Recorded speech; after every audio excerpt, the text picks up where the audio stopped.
Hello, welcome all of you in this YouTube channel, English Club with Dr. Puneet Dubey. Today we are going to detailed study on a famous poet of Puritan age, John Milton. John Milton एक अंग्रेजी कवि, इतिहासकार, journalist, pamphlet writer थे। वे अपनी महाकाव्य कविता paradise Lost के लिए बहुत ही अधिक अच्छी तरह से जाने जाते हैं। उन्हें अंग्रेजी भाषा के सबसे महान कवियों में से एक माना जाता है। उन्होंने अंग्रेजी गृह युद्ध और अंग्रेजी राष्ट्रमंडल में सक्रिय भूमिका निभाई थी और अपनी विचारधारा के अनुसार आगे काम बढ़ाया था। मिल्टन का साहित्य अंग्रेजी साहित्य का पर एक महत्वपूर्ण प्रभाव है। अपने जीवन के अंत में मिल्टन 44 वर्ष की अवस्था में लगभग अंधे हो जाते हैं, लेकिन इसका उनकी रचनात्मकता पर कोई भी प्रभाव नहीं पड़ता है। चलिए हम लोग डिटेल्ड स्टडी करते हैं। इस वीडियो में आपको जॉन मिल्टन के लाइफ एंड वर्क और उसके साथ साथ इम्पोर्टेंट पॉइंट्स और फैक्ट्स भी मिल रहे हैं जो यूजीसी, नेट और कई तरह के असिस्टेंट प्रोफेसर एग्जाम के लिए बहुत ही ज़्यादा लाभकारी सिद्ध होंगे। इस वीडियो के सभी पॉइंट्स और फैक्ट्स आप नोट करते रहें, जिससे आपको भविष्य में लाभ मिलेगा। और गारंटी ये है कि जॉन मिल्टन से कोई भी क्वेश्चन आएगा आपको इसमें से ज़रूर मिलेगा, ऐसी आशा है। और इसकी सीरीज में और भी कई वीडियोस बनेगी जो इम्पोर्टेंट उनकी पैराडाइज लॉस्ट है। पैराडाइज लॉस्ट फर्स्ट बुक है और पैराडाइज लॉस्ट कितने भागों में डिवाइड करके उनका भी इंट्रोडक्शन के रूप में आगे वीडियोस हम बनाते रहेंगे। चलिए स्टार्ट करते हैं। John Milton birth 9th of December 1608 in Bread Street, London. Death 8 November, Thursday, 1674. Died of gout and was buried in St. Giles, Cripplegate में उनको दफन किया गया था। इनके पिता का नाम है John Milton senior, a prosperous London scrivener. He is said to have turned Puritan while student at Oxford and to have been disinherited by his family. He a combination of a scholar and a businessman, a radical Puritan in politics and a religious and a musician भी थे। Mother सारा Jeffrey नाम होता है, a woman of refinement and social grace की महिला होती हैं। Next point, on account of his middle stature with auburn hair and an owl face with grey eyes and fair complexion, Milton was called the Lady of Christ College, Cambridge. College Cambridge में उनको lady कहा जाता था क्योंकि owl face की तरह से था उनका, और फेस आउल की तरह से, और विद ग्रे आइज थे, उनके फेयर कॉम्प्लेक्शन था। He belonged to the extreme Puritans called separatists, independents and congregationalists. He withdrew himself, उन्होंने विड्रा कर लिया था अपने आप को from the university in 1632 after taking the degree of MA.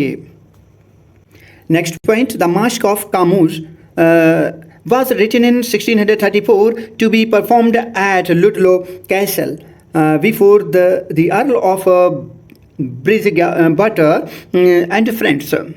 अपने मित्रों और अर्ल ऑफ ब्रिजवाटर के सामने लुडलो कैसल में उन्होंने द मास्क ऑफ कामूस 1634 में लिखा था।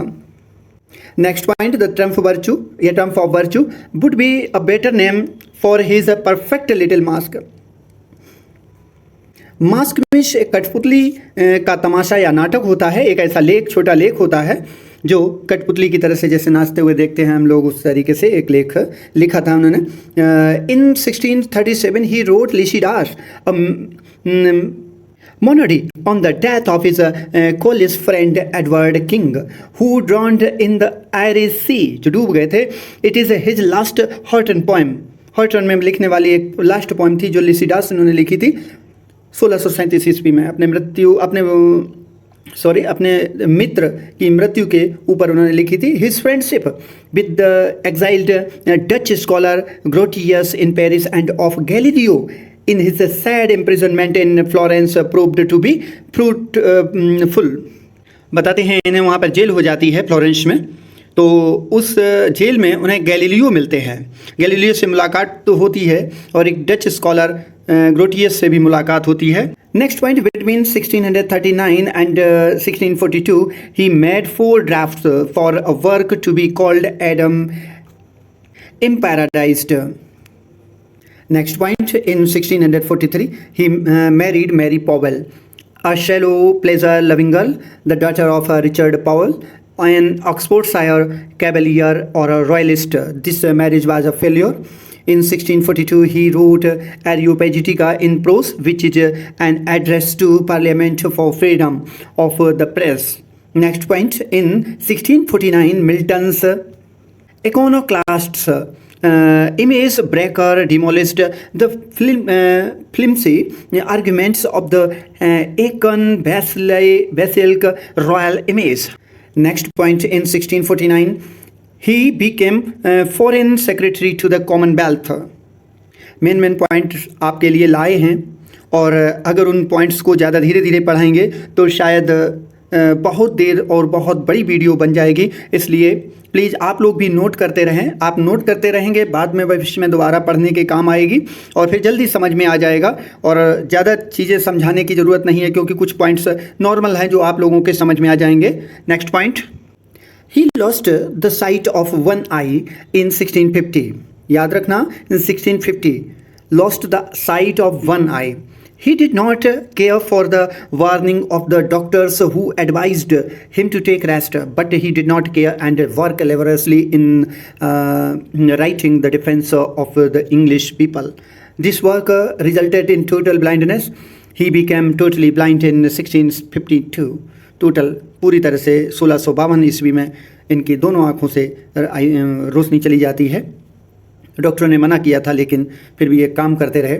इन 1649, in support of the execution of King Charles I, he wrote his first political tract, Tenure of Kings and Magistrates. The Defensio was the last work that Milton saw blindness fell upon him before it was finished. Next point, in 1652, he became blind. His first wife, Mary Powell, died in 1653. She had borne him three daughters, Annie, Mary, Deborah. The only male child, John, died in infancy in 1651. John, male child, who died. He married Catherine Woodcock next time, 1657. Both mother and the child died in 1658. For the third time, in 1663, he married Elizabeth Minshull, a lady 30 years younger than himself. Next point, before writing Paradise Lost, Milton thought of writing on King Arthur, but later on he decided to write on the fall of man. Write on the fall of man. It resulted in Paradise Lost, which was finished in 1665. After 7 years labor in darkness, he started writing it in 1658 and got it published in 1667. Originally, Paradise Lost was divided into 10 books. याद रखना, divided into 10 books, but afterwards it was divided into 12 books. सबसे पहले originally जो Paradise Lost को divide किया था 10 किताबों में, लेकिन उसके बाद 12 किताबों में डिवाइडेशन हुआ और फिर उसके बाद पब्लिकेशन भी हुआ. The copyright of Paradise Lost was sold to Samuel Simmons for the payment of £5.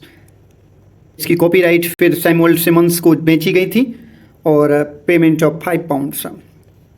The third edition appeared after the poet's death in 1678. The poet's widow sold the right to Simmons for £8.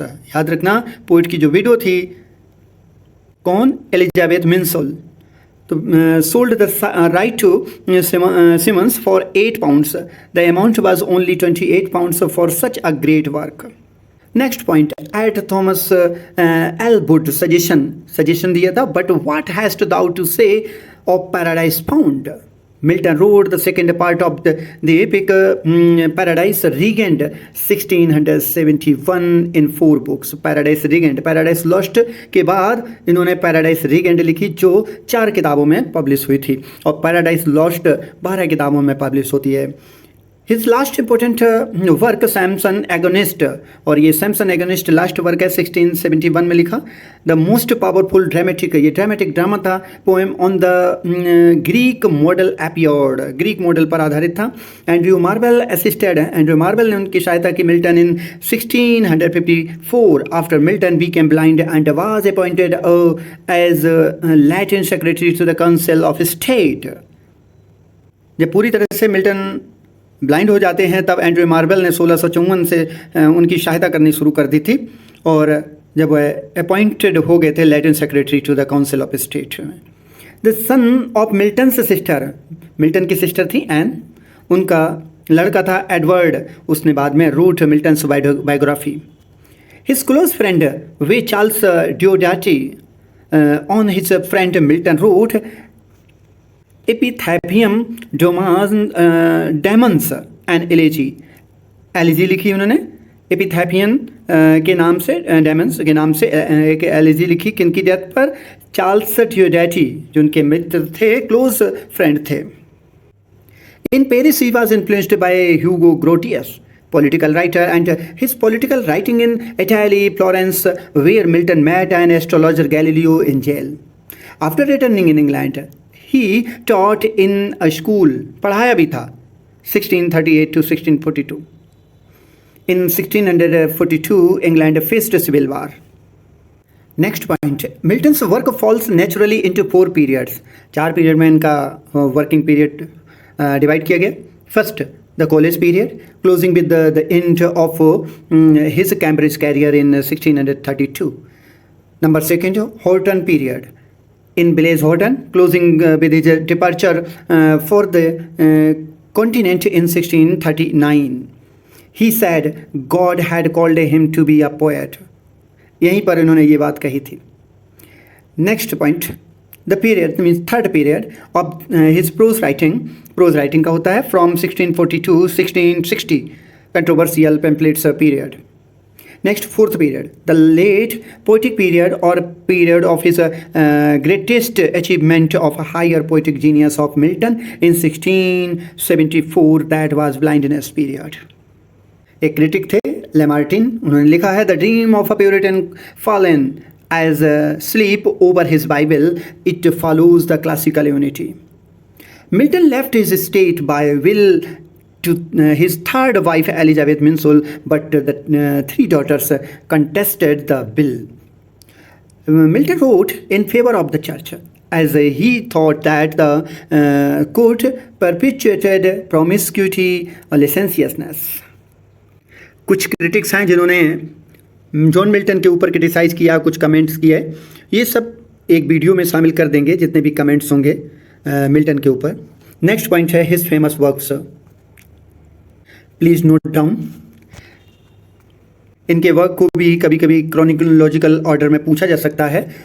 Odd the morning of Christ nativity 1629, on Shakespeare 1630, to a nightingale a sonnet 1631, on his being arrived at the age of 23, 1631, Arcades 1632-1634, El Allegro and Il Penseroso 1631 to 1634, Camus 1634, Lycidas 1637, Doctrine and Discipline of Discipline, the Judgment of Martin Bucer, Tetrachordon and Colasterion के नाम से लिखे थे 1643 to 1645।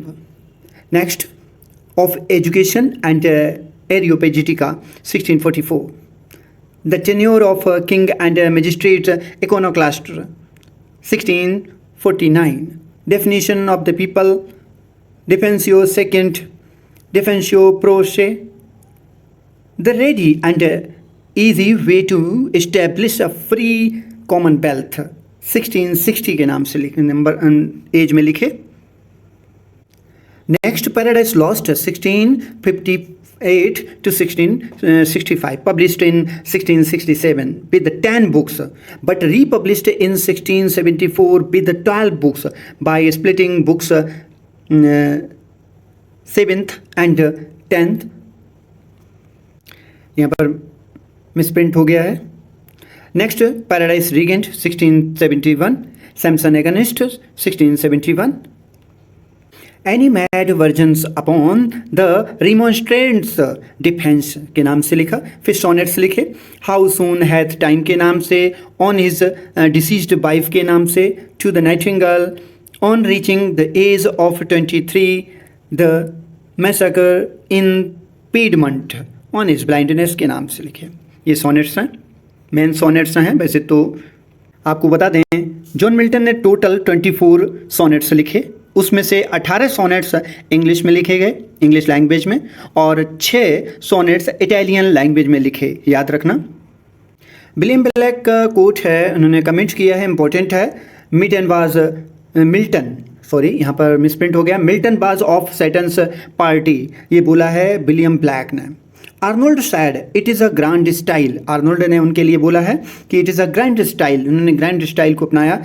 He refused to be bound by any creed or church discipline as ever in my great task master I, ये ही आया है Milton के लिए। Milton's poetry is distinguished by its grand and elevated style, complex theological and philosophical themes and the use of blank verse, इन्होंने use किया है blank verse को। Next important poem, he often explores concepts like free will, हमेशा free will में लिखे हैं, the nature of evil and the relationship between God and humanity. His writing is also characterized by a strong sense of grandeur and sublimity, often using epic similes and Latinized language. Similes, Latinized language इन्होंने हमेशा अपनाई to achieve a majestic tone. Milton's poetic characteristics: first, grandeur and sublimity, theological and philosophical theme, blank verse, epic similes, Latinized language and diction, Puritan influence, complexity and depth, influence on later poets. Milton's style and themes have had a lasting impact on English literature, influencing poets and writers for centuries. John Milton के ऊपर कुछ matters, statements और critical comments कुछ important बचे हुए हैं, उनकी next series में वीडियोस में कवर अप करा देंगे हम। पैराडाइज लॉस्ट बुक फर्स्ट, उसको भी कंप्लीट कराना है, तो कुछ वीडियोस इसकी बनेगी भाग में, इसलिए बने रहिए आप मेरे साथ और जॉन मिल्टन के साथ। नोट करते रहिए और आगे बढ़ते रहिए। 100% गारंटी नहीं ले रहे हैं, लेकिन फिर भी जितना भी हम दे रहे हैं उसमें ज़रूर क्वेश्चन आपको मिलेंगे। पॉइंट बाय पॉइंट नोट करते रहें, पढ़ते रहें और आगे बढ़ते रहें। धन्यवाद।